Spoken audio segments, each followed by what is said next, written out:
Hi friends, బెండ చెట్టుల్లోకి వచ్చాను. బెండకాయలు కోసుకెళ్దామని. కోతులు నేను కోయకపోతే కోతులు తినేస్తూ ఉన్నాయి. చూడండి, మొత్తం గొరుకు తినేస్తూ ఉన్నాయి కోతులు వచ్చి. ఏ ఉన్నాయన్నా కోసుకెళ్దామని కొద్ది కొద్దిగా ఉన్నాయి, లేతవి.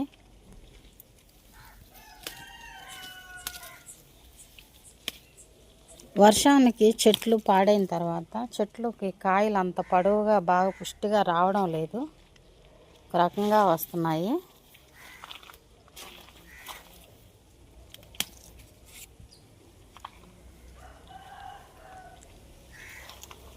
పుష్టిగా పొడవుగా బాగా కాయలు ఇంతకుముందు బాగా వచ్చేవి ఫస్ట్లో.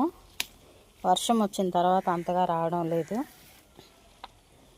ఇప్పుడు కూడా మాకు వర్షం వచ్చేలాగుంది ఫ్రెండ్స్. మబ్బు చూడ ఎలా పట్టేసిందో, మబ్బు ఎలా పట్టిందో చూడండి.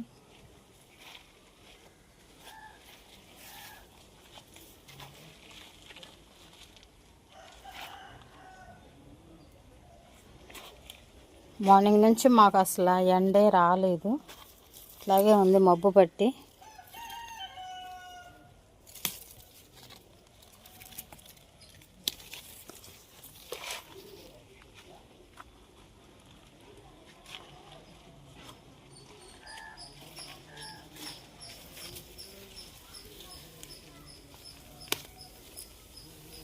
బెండకాయలు మొత్తం కోసుకెళ్ళి బెండకాయ కర్రీ చేస్తాను ఈరోజు.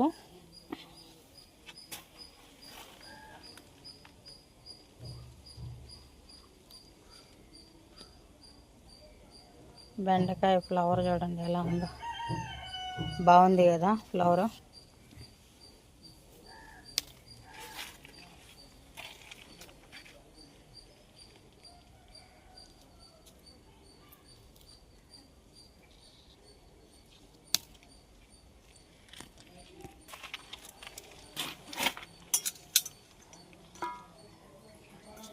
పర్వాలేదు, చిన్న చిన్నవైనా బాగానే ఉన్నాయి.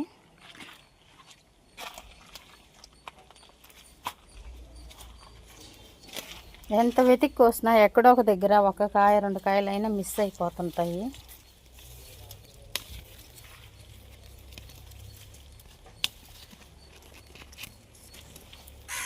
ఆకుల్లో కాయలు కనిపించవు. ఈ బెండాకులు చేతులకు తగిలితే బాగా నూగు వస్తుంది ఫ్రెండ్స్. తగలంగానే